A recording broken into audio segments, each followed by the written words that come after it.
Just waiting for the red bar. It's still going, Sal, but yep, here we go. It speeds up. Perfect. We should be live, sir. Can you say something? I'm like an astronaut. Oh, okay. He's good. Thumbs up. All right, let's do this. Welcome to Just Curious Media. This is Let's Talk Movies, and I'm Jason Connell. On the show today, I'm joined by special guest, Sal Rodriguez. Thank you, Jason. You're welcome, sir.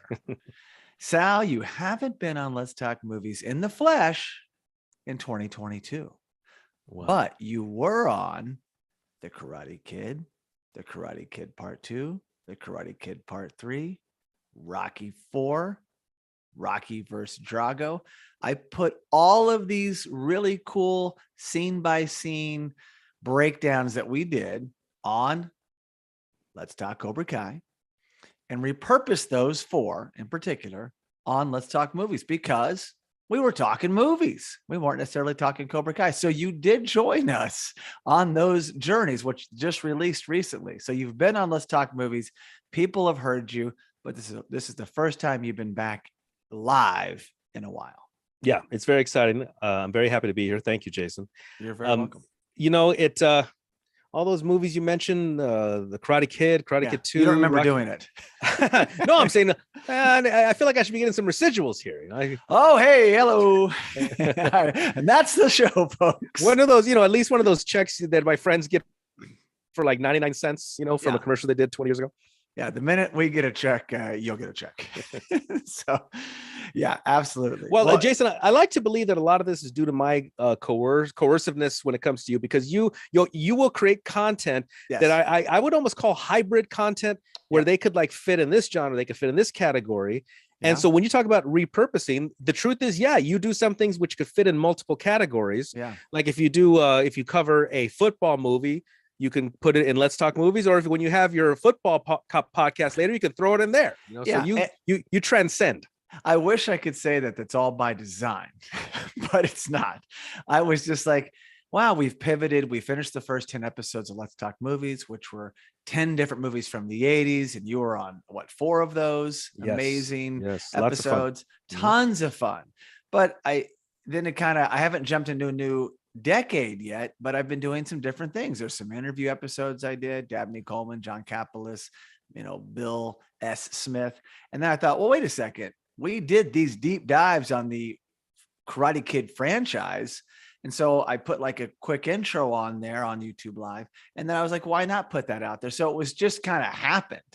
And then Jason, I have to cut in there because, you mentioned other interviews that you've done for Let's Talk Movies. Yeah. Dabney Coleman. Oh. I love that a lot. And it's inspired me to watch On Golden Pond, which I love. Yes. So good. Let's Talk Movies inspires me as a listener and friend to do these deep dives, which I enjoy. That's awesome. It's working, Sal. Yes, it's working. It's all about celebrating movies, to revisit a movie you've seen. It's been a while, or you never saw it like you. So I thought, well, I have this Karate Kid 1, 2, 3. Let's do this. When we did the Rocky 4, the Sylvester Stallone's ultimate director's cut of Rocky vs. Drago, we were just doing it because we were going to go to the event, and I went, you weren't able to go. Mm-hmm. And then we came back and talked about it. And that was such a hybrid in its own self, but we put it on Let's Talk Cobra Kai because of the connection to the Rocky series, the Karate Kid series. John G. Avildsen was the director of Rocky, the first Karate Kid, so on. And he also did Karate Kid 2 and 3. So many cross pollination, cross parallels. So it made sense. Yes. And in this show, what do? We just talk movies. That's really it. And sometimes talking is just me. Like I recently did a review of excuse me, sorry about that, American Underdog, which was a great movie in the theater recently, as well as a classic Warren Beatty film, Heaven Can Wait. Yes, because the Rams just won the Super Bowl, and in that movie there's all these parallels, and I was like, hey, that's it, that's the jumping off point. But tonight we're breaking new ground yet again, because we're going to be breaking down Reservoir Dogs 1992 opening scene breakdown. Yeah, not a scene by scene breakdown of the entire movie, which, listen, I love this movie so much. it's going to happen at some point in time, or it should happen at some point in time.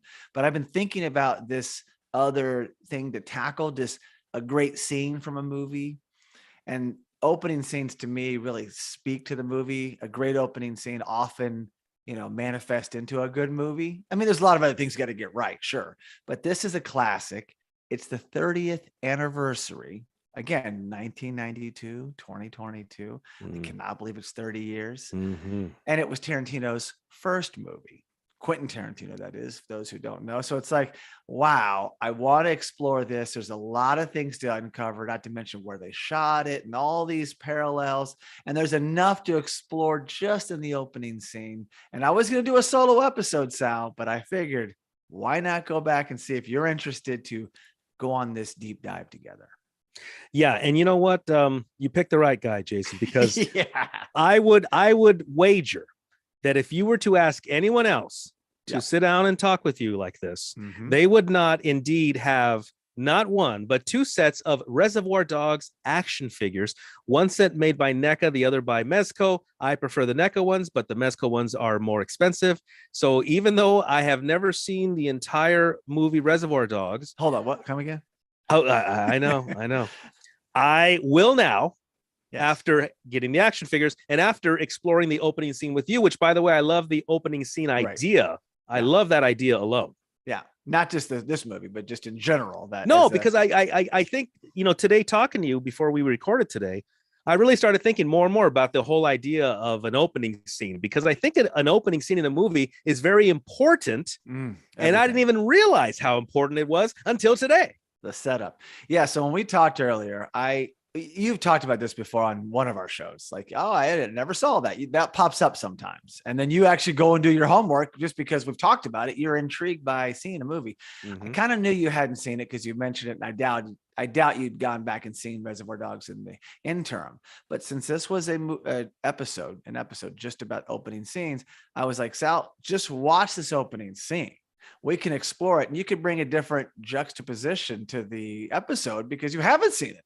Right. So that's interesting to me.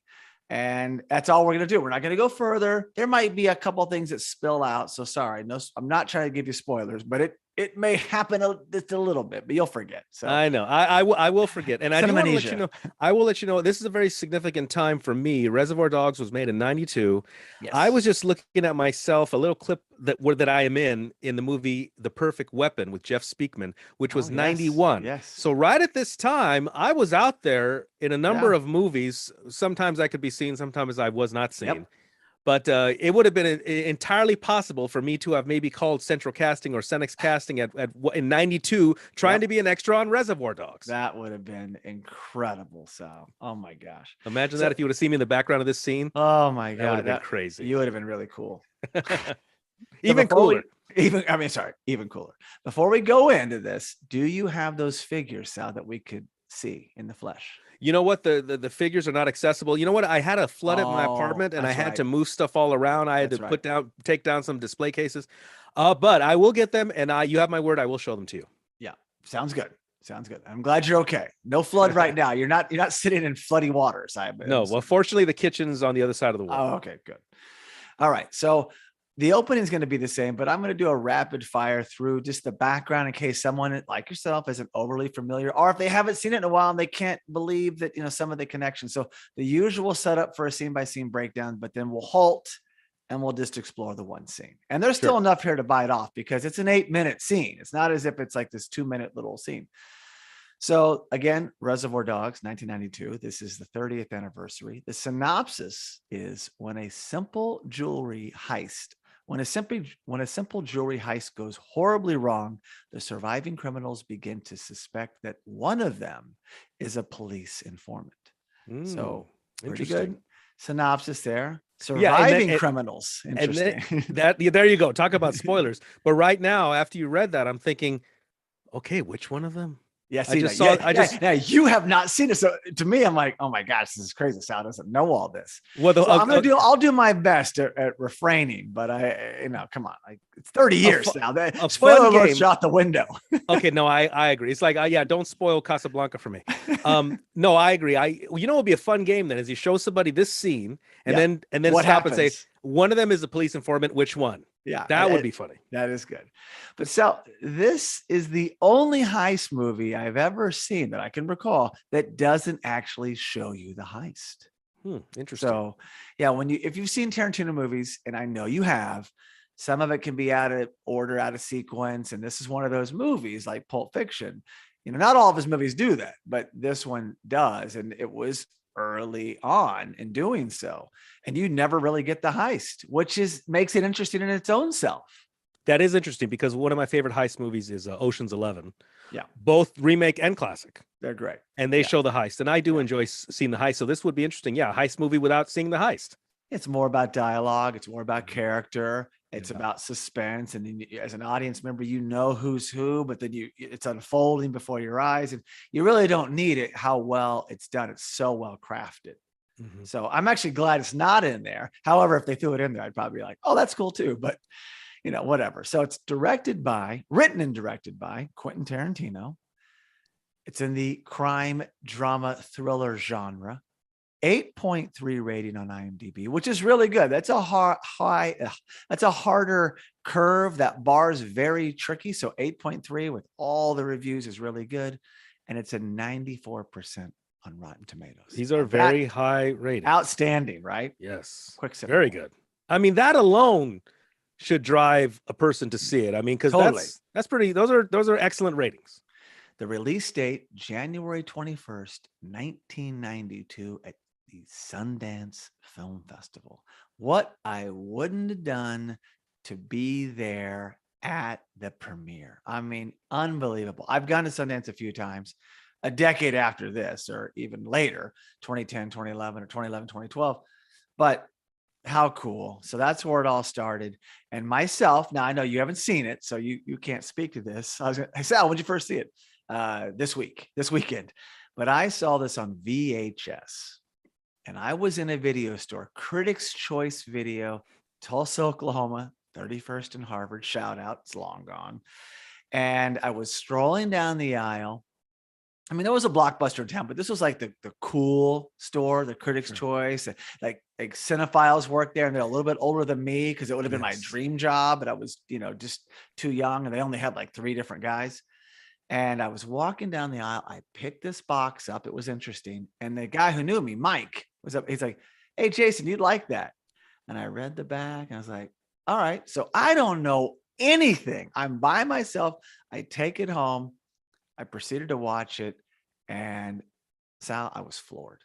Right away you were. I mean, immediately. I was almost, it's like the kind of movie I was waiting to discover.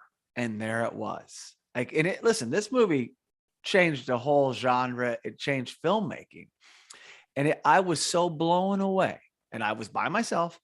I then went to different friends' house or had friends come over 1 at a time or 2 at a time.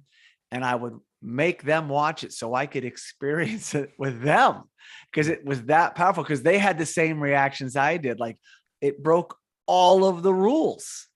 And so it wasn't in the theater in Tulsa, unfortunately. I don't think it was probably a very limited release. So VHS was as fast as we could get it.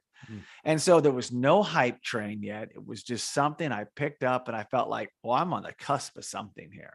So I always felt that instant bond with Tarantino. Interesting story. Yeah. So this was, when was Pulp Fiction? It was right after, like 94.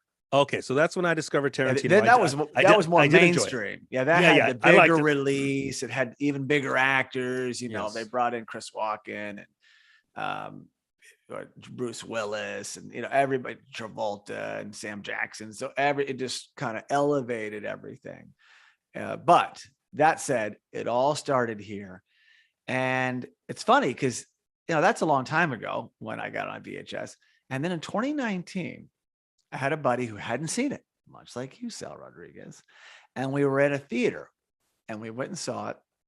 and he was floored. And I hadn't seen it in a while. So I hadn't watched that movie in its entirety in at least 10 years. And I forgot how amazing it held up. And afterwards, he just thanked me. He could not thank me enough. Like, I've always thought about this movie. I didn't know what it was. He just had such a visceral reaction to the movie, as did I. So it's like, wow, that thing holds up, man. And so I wish if I was in LA right now, we would just watch this movie together. Well, now that you mentioned, I can keep an eye out. Every now and again, I was like, I wonder if anybody's playing any old movies. And then you look online, you'll see if there's people are playing old movies. It's entirely possible this could show up at a movie theater at some point. Well, Fathom, maybe they're going to do something. If they did, it's 30th anniversary, you know, so something could happen. I mean, I took my mother to see Gone with the Wind a couple of years ago. Hell, maybe Reservoir Dogs sometime soon. With a Q&A with Tarantino. So, hey, look for something at the Vista, by the way, because he could do something, be an anniversary. And now that he owns it, wow, look out. So the budget for this movie, $1.2 million. Seems like a lot, and also doesn't seem like a lot, right? Filmmaking. It's like, and they shot on film. So there's that. Wait, was it an indie film? Yeah, I mean, was officially indie is a weird, yes. Yeah, okay. Well, in '92, was it considered an indie film? Yeah, I would say it was. so. Okay. Yeah, no, the word indie, believe me, it's changed. Yeah, it's like, yeah. Now the U.S. gross, and that's box office, just domestic box office was 2.8 million. Now, again, very limited release. This movie did gangbusters on VHS and beyond. So we don't have any numbers to the ancillary, streams or revenue streams. But this movie obviously made its money back, but then launched a career, right? That's still going. So a success to say the least. And by the way, you're just talking about Tarantino himself. I mean, what about all these other, these other guys? Yeah, young Tim Roth and all that. Yeah. Well, it helped everybody, Sal. It helped everybody. Yeah.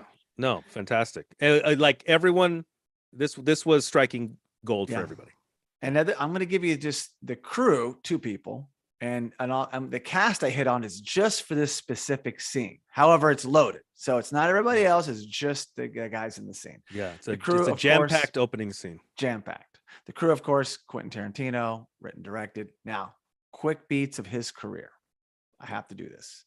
So after Reservoir Dogs, Pulp Fiction, Oscar winner, best screenplay, Oscar nominated best director. Okay. Next, Jackie Brown. Love that movie.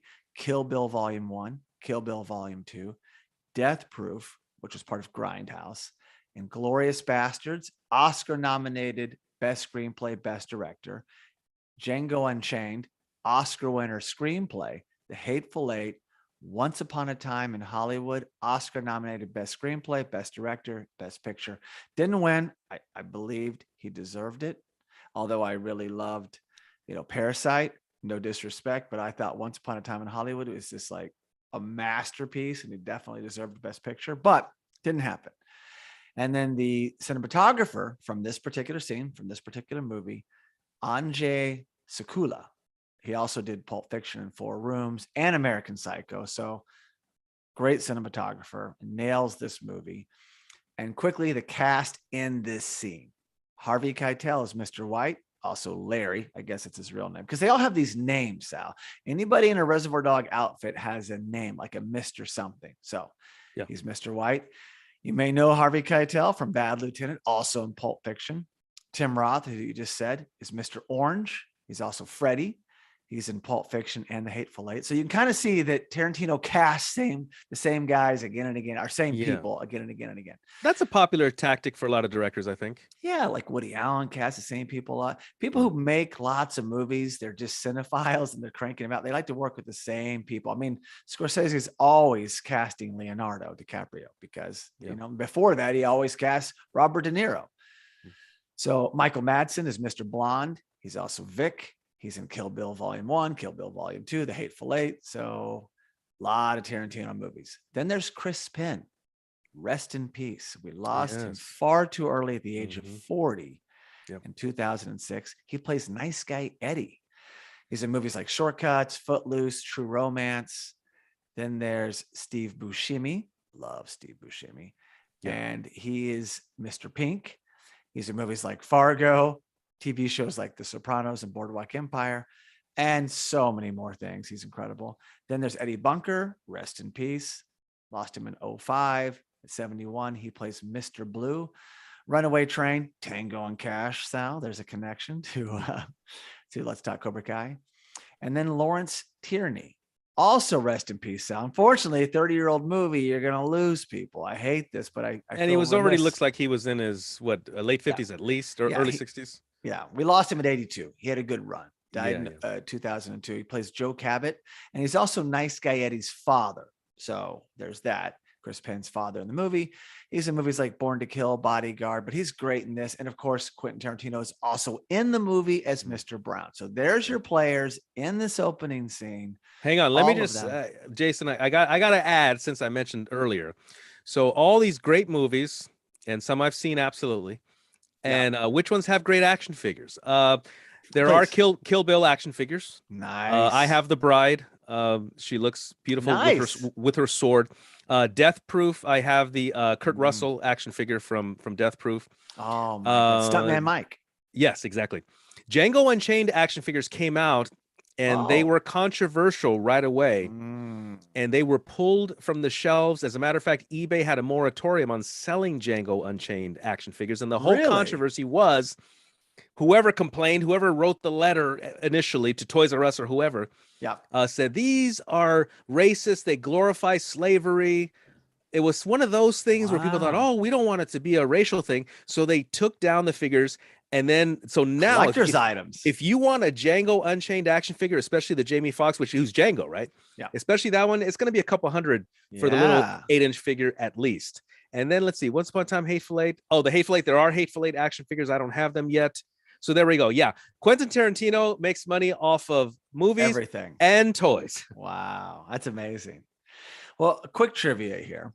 And just a few things, because we always do this on Let's Talk Movies when we break down a movie. But before that, funny little side note, in the 90s, I did a little video edited in camera. So I was very, very green to everything. And ironically, it was one of those things where I was filming the TV when Joe, played by Lawrence Tierney, was giving the names like, you're Mr. Pink, and he's throwing names out there. And that's a funny scene. It's a great scene because people, Mr. Brown doesn't want his name because it sounds like Mr. Shit, so it's a real funny thing. And everybody wants to be Mr. Black. And he's like, you're not Mr. Black. Mr. Black's on some other job. So it's hilarious. And so I filmed the TV, and then I filmed me in a green jacket. I used to have this really almost like a master's jacket. I would always wear it on St. Patrick's Day. So then I cut to me, not an actor, but I was in college and I was just playing with video cameras, not knowing it was going to be my life. And I'm like, hey, I'm Mr. Green. And I'm real playful, but I would pause it. Then I'd film him again. And I showed my friends, and we got the biggest kick out of it, Sal, because it's all, this is like early 90s, right? Sure. I would do anything to find that VHS tape, but I can't find it. It's missing. If that ever just surfaces at one of my friends' house, and who's going to put a VHS in to see what's on it, right? First, you got to get a player. Sure. But anyway, so I remember doing that. I was just so fond of this sequence. So obviously, this movie really spoke to me. So wait, we're not at the scene where he names them yet, right? This is that's not in that scene. That. That's a whole other scene that we should talk about. Okay, but that is later. It is later. Okay, I got it. And then, so as for the movie, this title, Reservoir Dogs, there was a short film that Quentin Tarantino did at the Sundance Institute 1991 June Film Lab. It's 12 minutes long. I've not seen it, which is shocking to hear. But really, it's almost like a casting, practice. It was like one scene of the movie, which we're doing here. And maybe not even that. Maybe it morphed, but it did have Steve Buscemi as Mr. Pink. It had Quentin Tarantino as Mr. White, not Mr. Brown, as who he was in the final version. And then an actor named David Jensen, who I've seen in many things, and he plays Joe Cabot. So it's just those three in this scene, just working through some things. And then Tarantino was going to go off with $30,000 in a 16 millimeter camera and film his Reservoir Dogs. That's the down and dirty indie version. He was going to go make that version, right? And then he gets a phone message on his answering machine from Harvey Keitel, who got a copy of the script from a friend of a friend, calls him, leaves a message, wants to be in the movie, and wants to help him raise money. And that's when it went from just this little thing that maybe we never see or hear from, right? Sure. Who knows? Keitel's in it. He agrees to star in it, raises the 1.2 million, which raises the bar on the production. And the rest, Sal, as they say in the film industry or in any industry at all, is history. And so no, I love the story. I really do. And I'm genuinely curious, just curious, as a matter of fact. Hello. The Sundance Institute of 1991. How did Tarantino get involved in that, I wonder? Yeah, I want to know all these things, but you submit and, he had, who knows how he got in it. Well, right? let me be clear. When I talk about Hollywood to people, you have to talk about the nepotism, the people that are born into it, and good for them. I wish I were, right? Tarantino doesn't come from that background, right? He was actually a pounding the pavement, struggling and he was a film filmmaker. nerd. I think in Manhattan Beach, he worked at a video store. Yeah, he's not from a film family, nothing. No, well, I have. Sal, you've actually met his father. I met Tarantino's father at one of the festivals. He was in the movie Holy Hollywood, the Jeff Olin film. And wow. Came out to the screening that night. Wow. He talked about it. But they're estranged. And so. So wait, did I leave the Q&A on that? Yeah. So I have met Quentin Tarantino's father. Yeah. Tony Tarantino. Oh my God. That's crazy. I didn't even know that. That is hilarious. Yeah. I'm bringing it all back around. It all comes back. It all goes back to the United Film Festival. Yes, it does. So that happened, but they were estranged. It's well documented. I think they've since connected a couple of times. I don't know if his father wanted to be an actor before and just was not that big of an actor. Yeah. And then I think left. There's a story I don't want to speak out of line, but I think that he wasn't involved in his life, and then all of a sudden he becomes QT, Quentin Tarantino, and it's like you're hearing from someone who wasn't there earlier. And I think what I've read is Quentin had a tough time with that. But this is years ago. There was a great book I read called Rebels on the Backlot, and it really talks about his early, his beginnings from video store like nerd to writing to this, that, and the other. And it also follows other people's careers, which is David Fincher and some others. That book, I should reread it. But anyway, so it talks about that a little bit in there. But yes, you have met his father. But he wasn't, he didn't come from like Hollywood. Like he wasn't a Sheen, like, hey, you're in that movie. No, he had to go earn it. And obviously he's got the goods, Sal. He's a great, incredibly gifted writer. He just consumes cinemas. He's obviously like brilliant, genius. He has all these visions in his head, and he's really clear at his message. And all of his movies, it's kind of like Wes Anderson. He just creates this, this atmosphere, and his movies all feel connected for a reason. Like that's his style. That's his patented style. Yeah. And for that reason, I'm going to definitely give the full length viewing time to Reservoir Dogs. I did enjoy Pulp Fiction, and a lot of it has to do with the style. Yes, I may not be like I'm always now on the bandwagon about Apocalypse Now. I'm not a big war movie guy, but I loved Apocalypse Now. So I think when it comes to like Pulp Fiction, I wasn't crazy about the subject matter, honestly. But at the end, I was like, that was a good movie. It's a good movie. It was a very good movie. So I did like Pulp Fiction, which led me then to try to watch Reservoir Dogs a few years ago. Didn't make it through the opening scene. And now, ironically, here we are talking about the opening scene. Yep. And then I'm going to watch the whole movie again. So life always seems to come around full circle. Hey, so I'll go watch it right now. We'll wait. We'll just watch you. So here we go. We're jumping into the opening scene breakdown. And Sal, we are at a diner. I love a good diner, I got to say. I do too. I moved to Los Angeles in 2004. I already knew where much of this movie was shot, and Pulp, by the way. Some of the buildings were torn down, but I'm a big location guy. Mm-hmm. Like when I first moved to LA and I went to Pasadena, and I see, the Gamble House, which was, the Back to the Future Doc's house. Mm-hmm. And I was like, are you kidding me? I mean, it's just almost an out of body experience for me. Sure. Yes, I've met lots of actors, sure. But I think I'm even more moved by locations. There's just something, real and tangible, and it hasn't changed. And I mean, the Halloween house is in South Pasadena. They moved it across the track, and all of those things just really speak to me. Well, I knew that this scene was filmed at Pat and Lorraine's coffee shop. So I drove by because I used to live right by Eagle Rock. And Eagle Rock's the best, by the way. Love it. And it's in Los Angeles, but it's like a little suburb. And I drove by the coffee shop and it was always closed. And I think they just filmed things there. I would see like signs in the window and it's like, okay, so that happens in Los Angeles, those who don't know. Some establishments just become locations and people can rent around the clock. So it's no longer a restaurant. Like I think there's a Johnny's restaurant over on Wilshire that I've never seen it open, for business other than they shoot a lot of scenes there, movies. And that was the case. That's been the case with a lot of old buildings in downtown Los Angeles also. Sure. I mean, I would say pre-gentrification, maybe. Yeah. We're going back. But, yeah, exactly. It's going to change. They rented out a lot of stuff, especially period pieces. Well, so then I moved away from Eagle Rock for years. I bounced all over the Miracle Mile. I lived Hollywood Hills, the Valley. And then I moved back in the area. A few years later, Pat Lorraine's, I just noticed they're open. And I would go there and have great breakfasts there. It was awesome. Great coffee, big portions.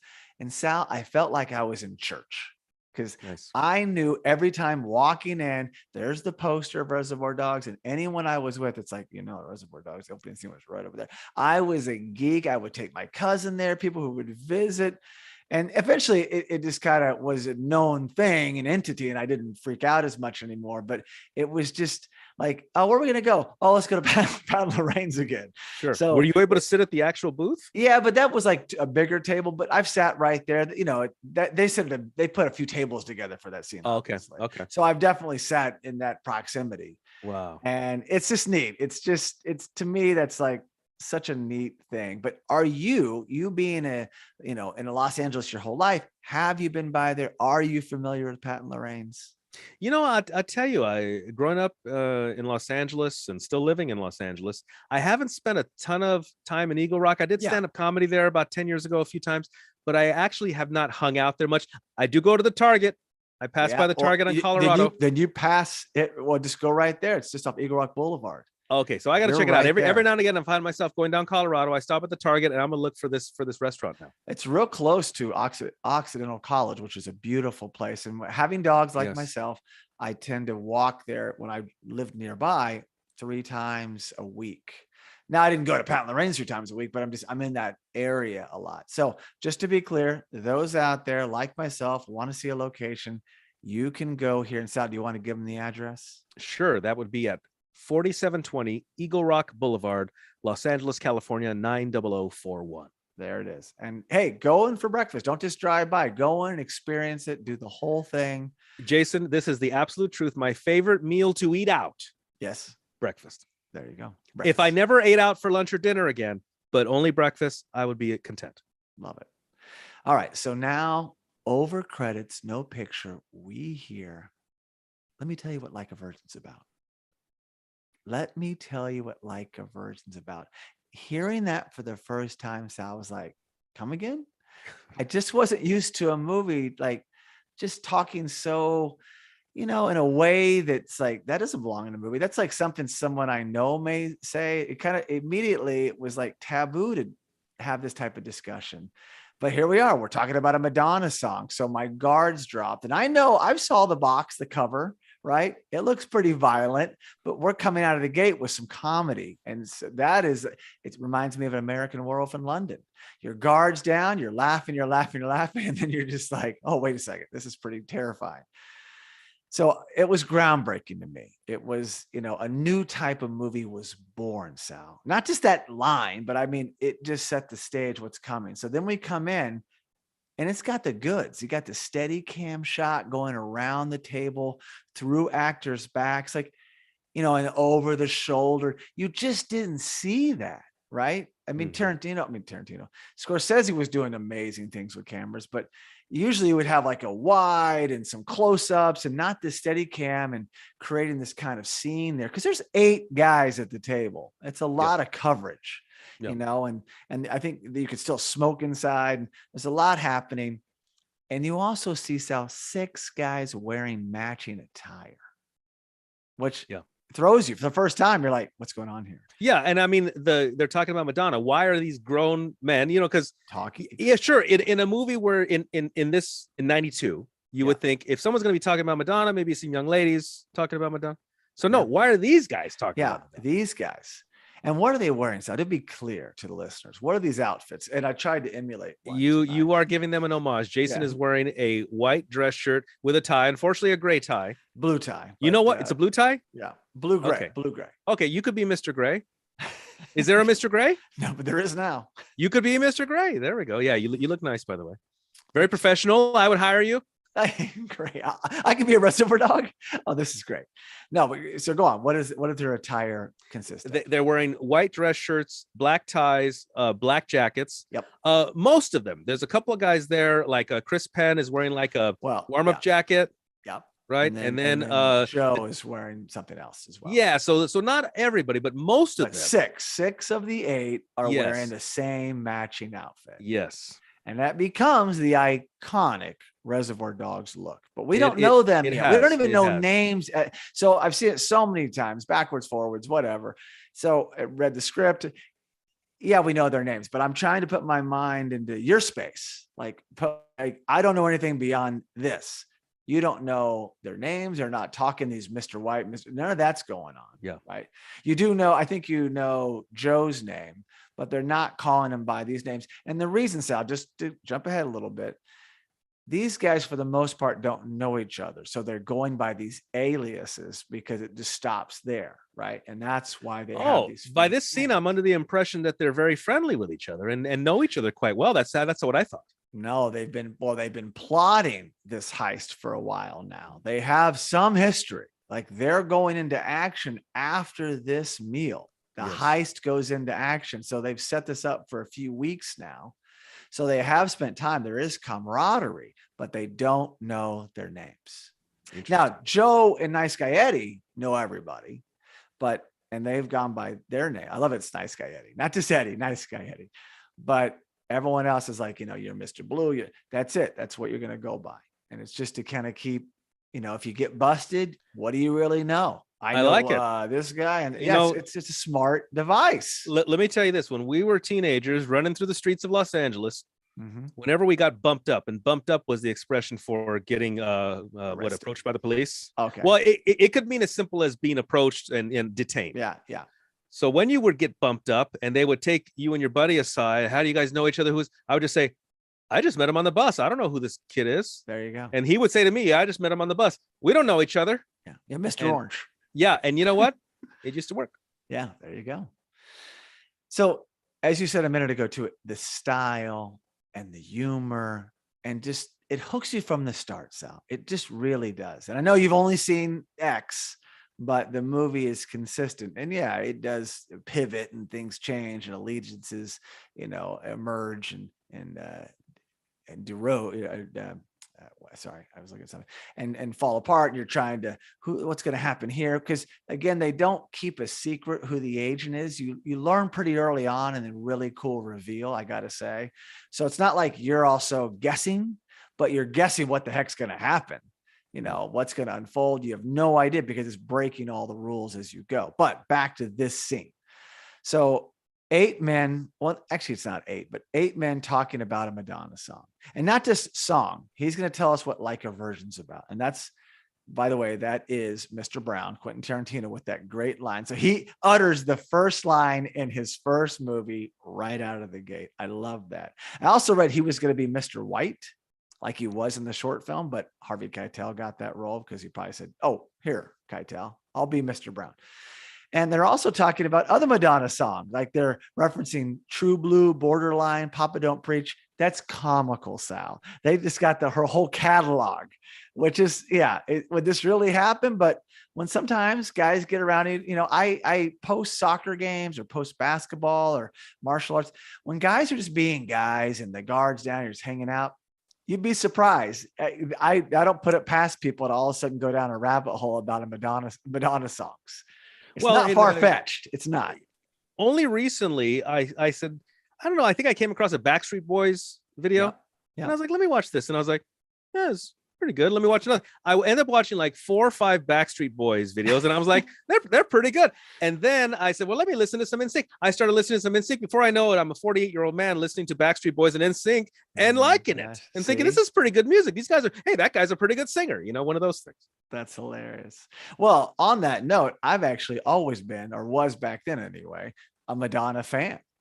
You know, I thought some of her popular. Wow, she's an icon. She is the queen of pop. Would you say? Icon. Yeah, absolutely. Yeah. I mean, yeah, Like a Virgin. She comes on the scene. Borderline, she was on the scene. But Papa Don't Preach, the video was like a movie. It had Danny Aiello in it, who I met. Rest in peace, by the way. But I've told that story before. But it's just like, she was iconic, pushing the envelope. MTV. In fact, Like a Prayer was one of my favorite songs for a long time. Now, that wasn't on these guys' hit list because I don't think it was out yet. Or if it was, no, I don't think it was out yet. It was, or maybe it was, but whatever. And anyway, so they go on and on. But back to Mr. Brown, Sal, when he does say, I'm going to tell you what Like a Virgin's about, what is he alluding to, Sal? Because that was its own way to take things and quite funny as it played out. But what did he mean? A woman feeling pain while having sex for the first time in a long time when she meets a certain new fella, John Holmes-esque. He calls him John Holmes-esque.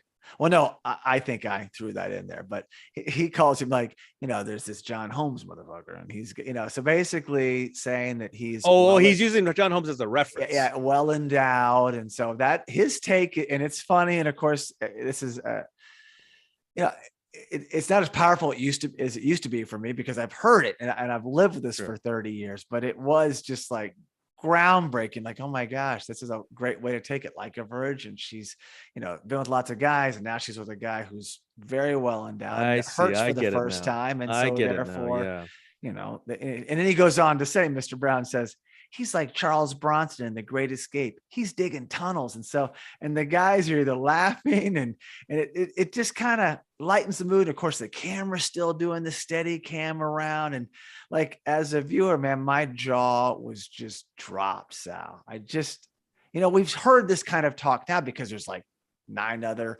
Tarantino movies and other people emulating such. I mean, people raise the bar and the bar's got to go higher. So at the time, it was groundbreaking. Well, I guess the idea is well, first of all, for the uninitiated, John Holmes was a very large, pun intended, male porn star in 70s and early 80s. Yeah. And then eventually passed away from AIDS, if I'm not mistaken. Yeah, and was involved in the Wonderland murders, which was very dark. Right. And he went down a dark path. In fact, the movie Boogie Nights is loosely based on John Holmes and the meteoric rise and ultimate fall from grace.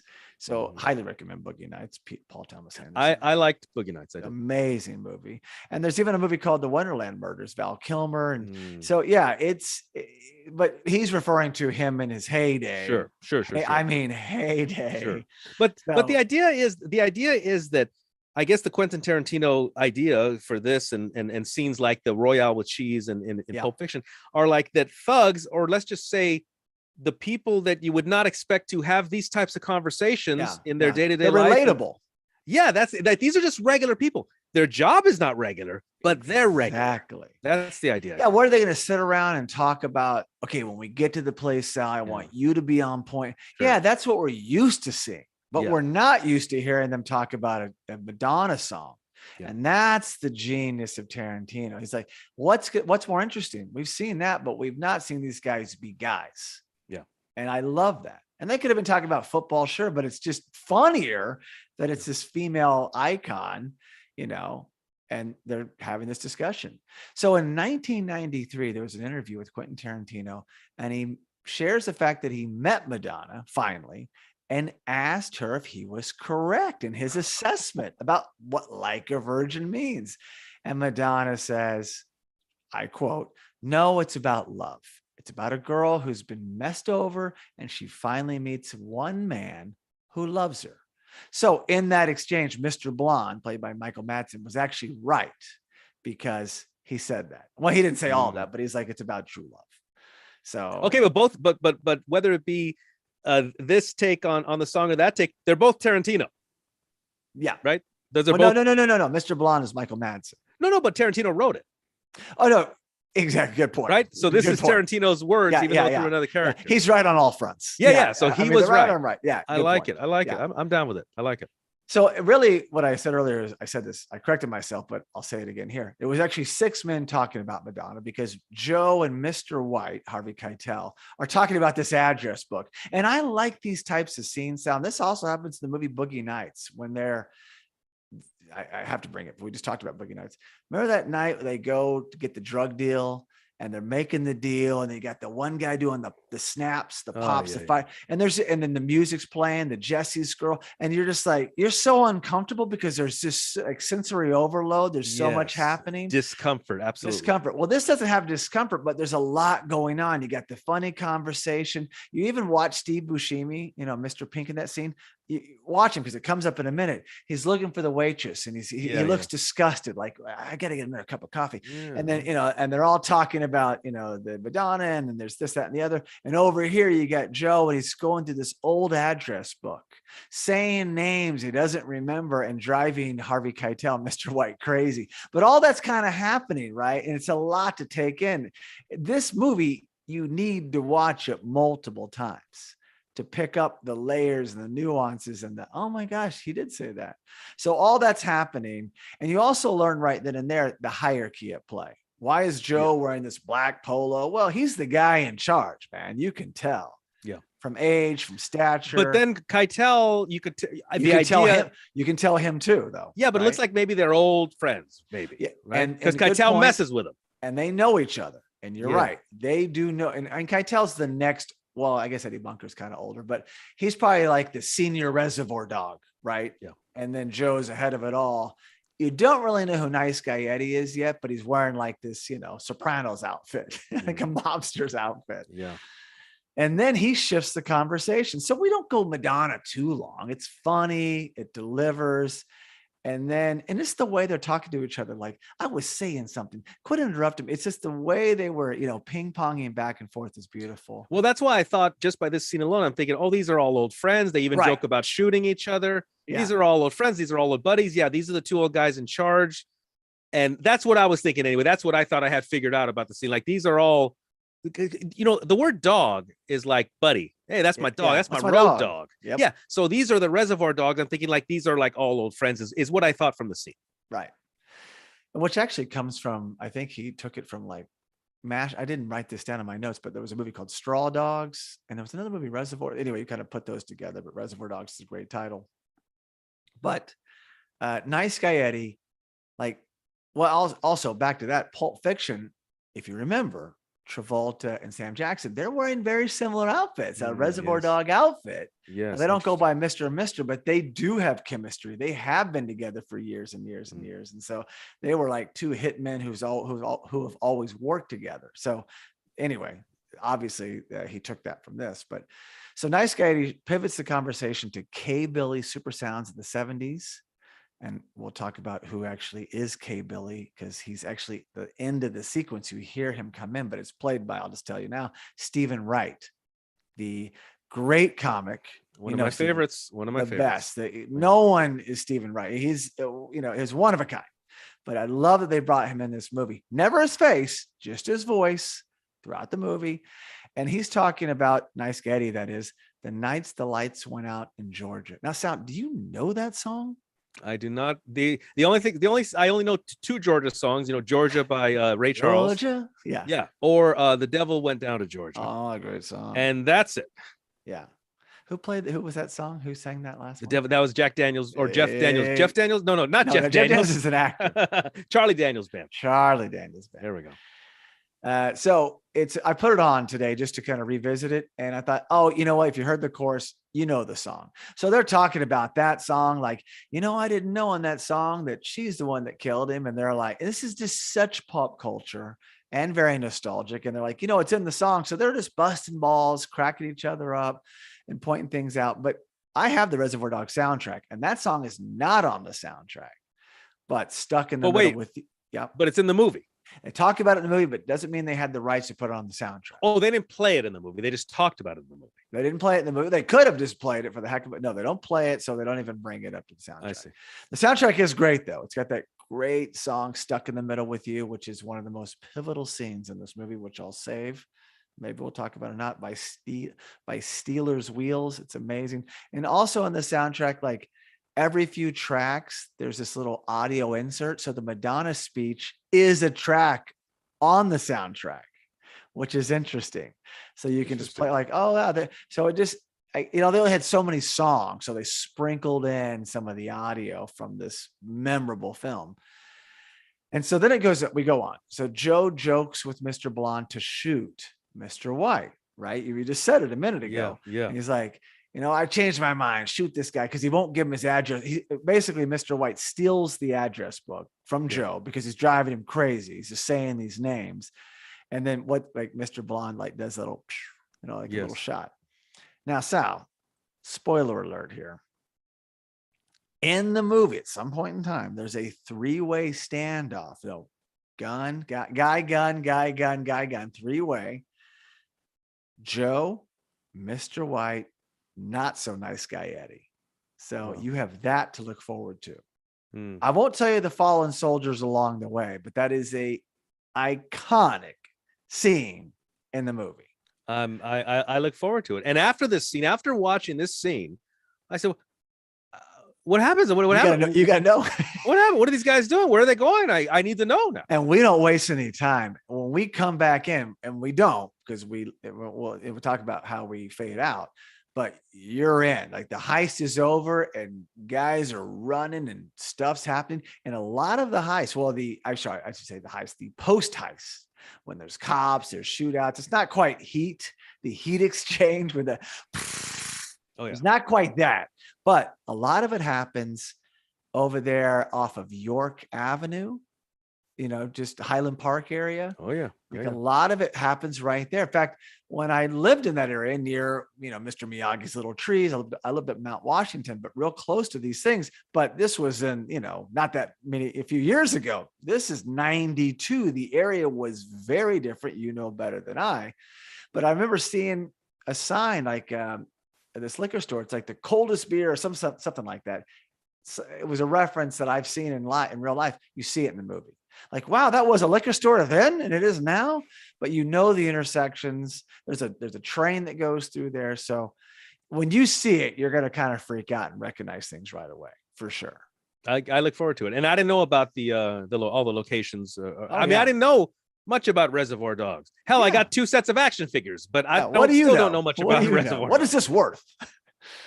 So then Joe goes and pays the bill. And I love this, right? So he's going to go pay the bill. He's Joe. He's in charge. And he wants the crew to tip, right? You guys, I'll pay the bill. It's about $1 each. I love it. It's only $1, Sal. It's $1 freaking dollar. That's what you get. Spend $1 and get a free meal.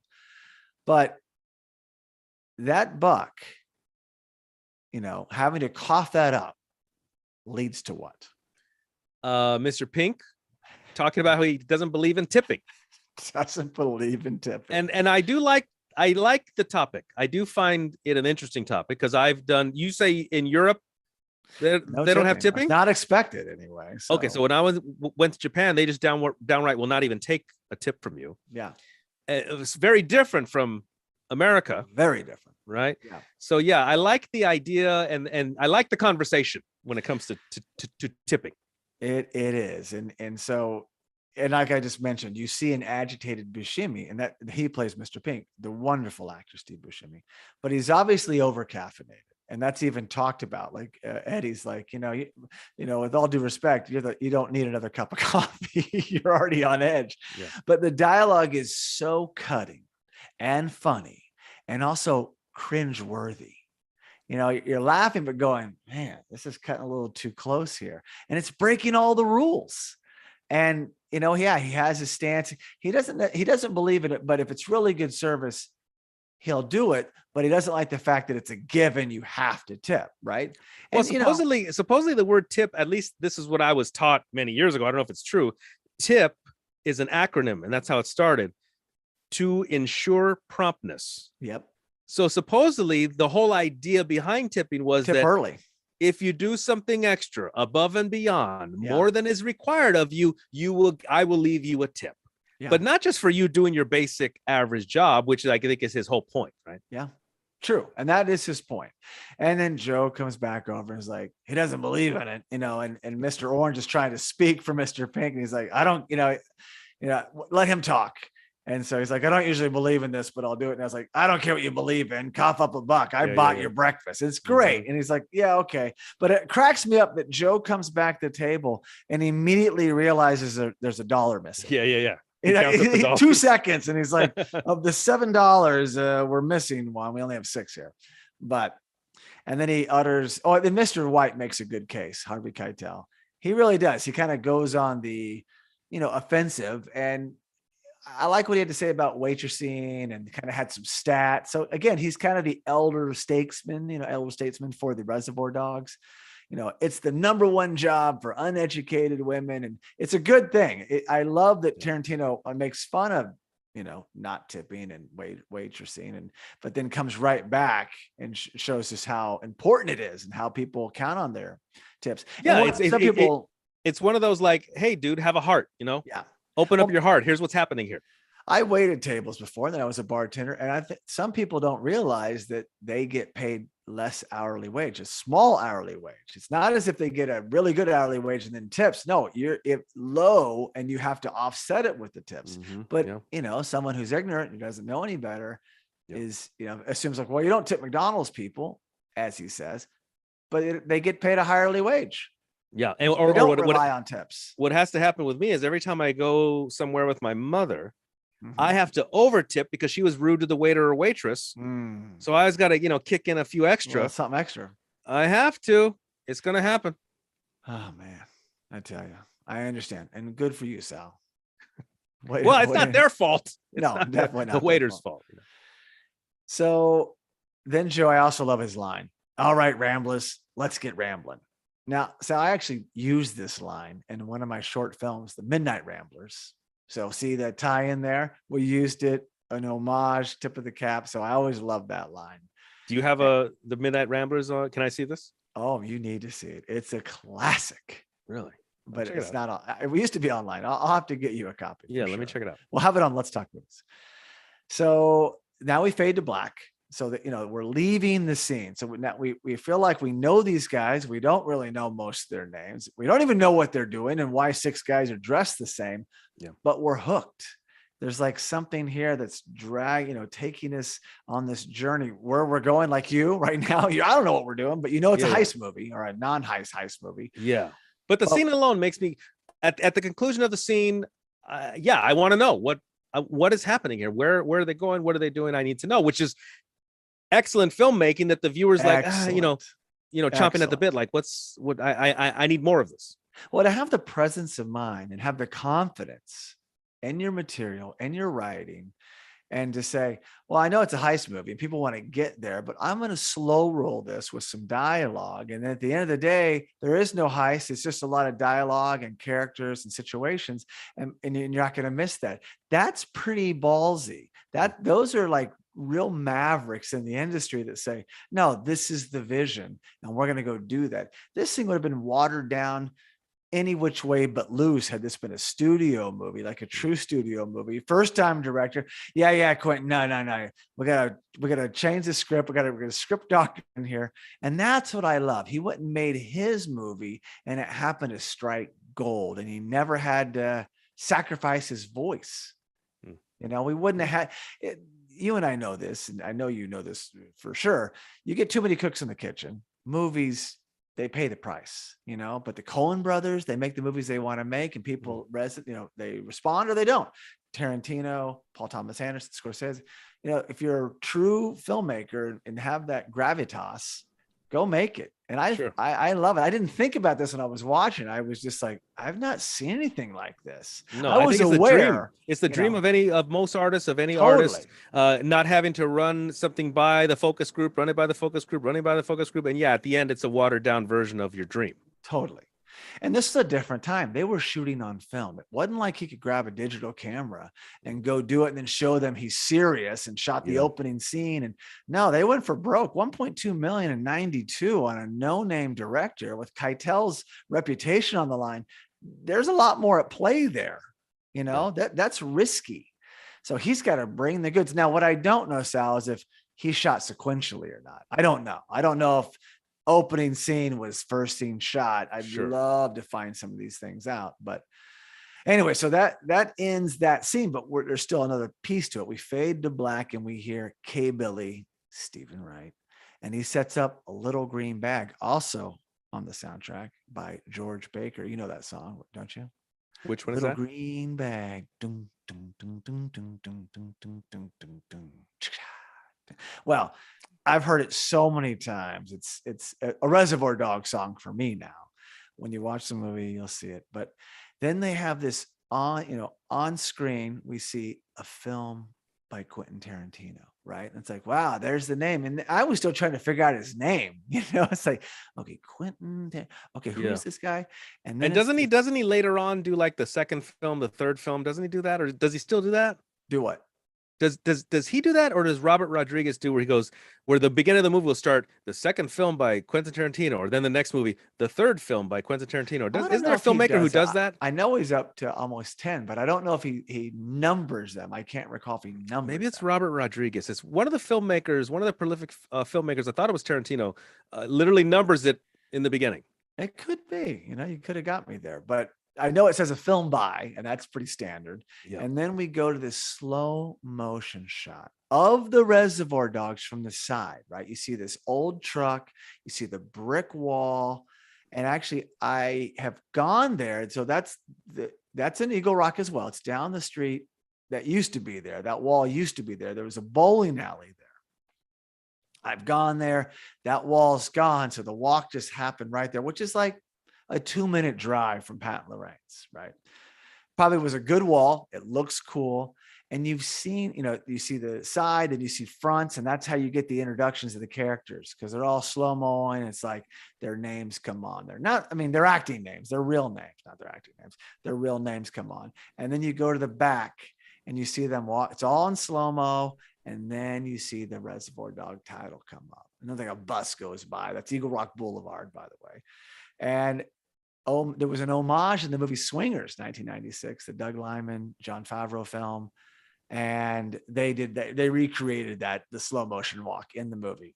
Less of them. Oh, they weren't dressed like that. Okay, I don't know, because I've seen Swingers a couple of times, but I didn't know that. Yeah, they leave this. They're hanging out at the house and they're talking about like, oh, that opening scene and not opening scene. I'm sorry, the scene where they walk through the bar, the cabana or whatever, and Goodfellas, like how'd they like that scene? And they're like, yeah, Hollywood, everybody rips everybody off, and then they cut right to them ripping off or doing an homage to the Reservoir Dog walk. And I actually even back in the early 90s filmed my own montage, homage, not montage, for a contest. I was working at the Carmike Cinemas in Stillwater, Oklahoma. There was this contest, and I had everybody who worked there, I was managing, wearing their little vests, wearing their little ties, right? Do the slow motion walk down the hallway. We used it. We used a couple shots in the thing, and people were loving it because it was still so new and groundbreaking, Reservoir Dogs. And so they were doing like the moving slow-mo. You see Tarantino's kind of doing one of these, and also in college, I bought this huge oversized poster and had it dry mounted. And it was that shot. It was the front shot of the Reservoir Dogs. It was in black and white, and I put it above my bed. And my friends were like, that is the coolest thing. I had it for years and then eventually passed it on to another friend. So I can only imagine that this movie was instrumental in you making your way to Los Angeles. It had something to do with it, Sal. There's no doubt. This and then you see a movie like Clerks, and it's like all these things I saw at the right time. And I was working at a movie theater, and then I began managing the theater. And then movies like Trainspotting came out, Swingers came out, and I thought, oh my gosh, I have to gravitate over here to something, in this field. But in Oklahoma, you think, no way. But I had to move to California to do it. So that concludes the opening scene. It sets the stage. Sal, when you watch it, you're left wanting more, right? You want to jump right in. Yeah, I do want to know more. And how soon are you going to wait until you dive into the Reservoir Dogs? Well, as much as I'd love to say it's next on my queue, I do have to I hate to admit to you, the Let's Talk Movies listeners, but I still have yet to see Top Gun. So I need to watch Top Gun. That's been a while. I need to watch Top Gun, and then I'll watch Reservoir Dogs. Now, unfortunately, Top Gun doesn't have any action figures. Reservoir Dogs does. So maybe I should watch Reservoir Dogs first, grab the action figures, show them to you, then I'll watch Top Gun after that. I'm liking that style. So there are other memorable scenes in this movie. Here's a few. I had a list of 3, but we talked about one a minute ago. The naming scene, fantastic. I mean, Joe even says it's my way or the highway, which we talked about on Roadhouse, which, obviously Tarantino got from Roadhouse. Roadhouse preceded Reservoir Dogs. Oh, wow. Nice. 89 and 92. Nice. And then there's the commode story. That is incredible. I'm not going to commode as in toilet, but and it's a story to Commode's story. It's such an incredible sequence. Really? It's beautifully crafted. Wow. It's basically Tim Roth, Mr. Orange. I mean, you just put the word beautiful in the same sentence as commode. Commode. You know what? I'm going to stop. Well, it's basically one of the guys, forget what I just said. And we learn he's the informant, and he's talking to his superior, and he's saying, you're going undercover. You got to have a story ready. You got to have a story ready that you're in the joint and you can be relatable to them. And so it's all about learning the story, and then you skip ahead in time, and he's getting better at telling the story. And then the story has visuals. Like he's sitting here talking to the guy, and then he's cutting to him in front of Joe and Mr. White and Eddie telling the story. It's amazing. So the commode story, there's a torture scene, which is so hard to watch, has stuck in the middle of you playing. I'll leave it there. Iconic, memorable, but very grotesque and crosses every line that we've seen in movies. And then there's that shootout I talked about. So there's just a few. The movie as a whole, though, it's a payoff, and it's a heist movie without a heist. I mean, it's just crazy. No, if anything, it's going to make me a bigger Tarantino fan. I mean, I did enjoy Kill Bill as well. Oh, the Kill Bills were amazing. Yeah. Actually, Kill Bill, volume 1 and volume 2? And okay, 3 is rumored or in the works or something in that, in that vein. I think it's happening. Nice. So after this sequence, now not you, Sal Rodriguez, but after this sequence, like a first-time viewer, you just wonder what's coming. Why are these guys talking the way they talk? Why are 6 of them dressed the way they're dressed? Because you still don't know. You're like, this is cool. I like this look. But at the same time, you're just mesmerized, Sal. And Quentin Tarantino simply has that gift, the power to entertain and to take us on whatever journey he wants to take us on. And Sal, I'm happy to say that I was there from the beginning. I know, me and so many others, I'm sure, right? But before the hype train, and even before he built Miramax, I mean, I do say Miramax is the house that Tarantino built. And of course, it's got the Weinsteins, but they're not in favor anymore, of course, for good reason. But Tarantino was this caused all of that to go in overdrive, if you will. And Tarantino's recent acquisition of the Vista, which I talked about earlier. So to be clear, the Vista Theater in Los Angeles, I know the owners. They also own the Los Feliz 3. Down the street on Vermont, we had our festival, the United Film Festival. The Los Angeles version was at those theaters. Oh, yeah. And Tarantino, during the pandemic, purchased the Vista Theater. Wow. And that means our worlds are getting closer and closer. And one day, in the not too distant future, Quentin Tarantino and I will talk, and we'll talk films, and hopefully it will be on Let's Talk Movies. Oh, that's fantastic. I love that. I love those full circle things. You have had your festival at the theater that Tarantino currently owns. And back then I also ran a Q&A featuring Tarantino's father, and I have met him. Wow. It was a double bill that night. We played Strictly Background and Holy Hollywood and Tony Tarantino. Now he didn't direct it, but he was part of the Q&A, and it was a lot going on, but you were there. That's fantastic. Wow. Amazing. I can't believe it. I'm going to watch Reservoir Dogs. I absolutely am going to watch it now. And I'm going to, again, going back to Apocalypse Now, you don't have to love war movies to appreciate Apocalypse Now. Yeah. And you know what? I'm not like a big crime movie guy usually. I'm not a hitman movie type of viewer. Right. but I can appreciate a film well done and funny dialogue. I do like funny dialogue, and led to an incredible career that's continuing to evolve and grow. And so if you haven't seen Once Upon a Time in Hollywood, I think that's truly a masterpiece. Like all of the good of Tarantino paying off in this movie that's just takes it to a whole other level. It's a period piece. You think you're back in it's about, the Madsen times when they were on the prowl. So it's late 60s, but oh my gosh, it's next level. But it started here. And the reason I wanted to not do, well, I want to do a scene by scene breakdown of Reservoir Dogs, but I wanted to just do this opening scene because it all really started here in this opening scene. Wow. I mean, Tarantino's career unfolds in front of our eyes, and he had the first line coming in. It's so fitting. He couldn't have written a better script, and yet he did. So, and I'd forgotten. It wasn't until I saw him on the screen that I'd forgotten that he's acting in it too. He didn't only write and direct, he also acted in. Yeah, he was also in Pulp Fiction. I forgot. What was he doing in Pulp Fiction?